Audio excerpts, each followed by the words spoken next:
Page 111, Chapter 18, Southern Sudan, 2009. Naya waited her turn in line. She was holding a plastic bottle. The well was finally finished. The gravel had been put down to make a foundation, the pump had been installed, and the cement had been poured and left to dry. Before the pump was used for the first time, the villagers all gathered around. The leader of the workers brought out a big sign made of blue canvas. The canvas had writing on it. The writing was in English, but the leader spoke to Naya's uncle, and Uncle told everyone what the sign said. "In honor of the Elm Street School," Uncle said. "This is the name of a school in America. The students at the school raised the money for this well to be dug." Uncle held up one end of the sign. The workers' leader held up the other end. Everyone else stood around it, and one of the workers took their picture. The picture would be sent to the American school so that the students there could see the well and the people who were now using it.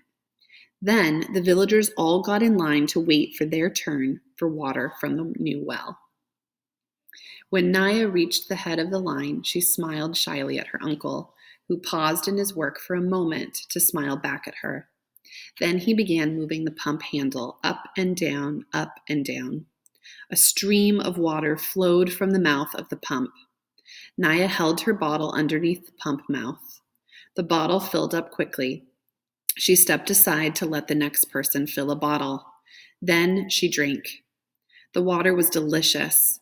It wasn't warm or muddy like the water from the pond. It was cool and clear. Naya stopped drinking and held up the bottle so she could look at it. Funny that something without any color at all could look so nice. She drank a few more sips, then glanced around. Everyone had a bottle or a cup. They were drinking that lovely water or waiting in line for more, or talking and laughing. It was a celebration. An old granddad standing not far from Naya shook his head. In a loud voice, he said, "This is where we used to gather for our bonfire celebrations. I have been sitting on this ground my whole life. In all those years, I never knew that I was sitting on top of this good water." Everyone around him laughed. Naya laughed too. In a few more days, the school would be finished. Naya and Depp and Akir would all go to school along with the other children. Next year, there would be a marketplace where the villagers could sell and buy vegetables and chickens and other goods. There was even talk of a clinic someday, a medical clinic, so they wouldn't have to walk so far to get help as they had to when Akir was ill. It was the well that was bringing the village all these good things. But the well was not for their use alone. People would come from miles around to fetch good, clean water. Naya knew from listening to the grown-ups that the crew leader had made many arrangements concerning the well. No one was ever to be refused water. Some of the villagers would be responsible for maintaining the well. They would be busy with this new work, so the entire village was to help them with their crops and cattle. Other villagers, including Naya's uncle, would resolve any disputes that arose. The well would change their lives in many ways. I will never again have to walk to the pond for water, Naya thought. She wandered around a little, sipping at her cool, fresh drink. Then she caught sight of the crew leader. He was standing by himself, leaning against one of the trucks and watching her uncle work the pump. Depp saw her looking at the man. "That man, the boss of the workers," Depp said. "You know he is Dinka." Naya looked at Depp in astonishment. The Dinka and the Nuer did not look very different physically. You had to look at the scar patterns on people's faces to tell the tribes apart. Dinka scar patterns were different from those of the Nuer, but the crew leader had no scars on his face.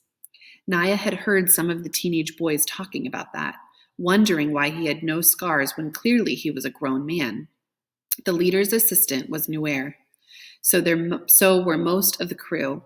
They all had Nuer scars. Naya hadn't thought about it much, but she realized now that she had always assumed that the leader was Nuer too. The Dinka and the Nuer were enemies, had been for hundreds of years. Why would a Dinka bring water to us, she wondered aloud. I heard Uncle and Father talking about him, Depp said. He has drilled many wells for his own people. This year, he decided to drill for the Nuer as well. Deb had not really answered Naya's question. He probably doesn't know the answer, she thought, but now Naya felt there was something she had to do. She walked over to where the man was standing. He noticed her at first, so he waited quietly. Then he saw her. "Hello," he said. Shyness flooded through Naya for a moment. She didn't think she would be able to speak.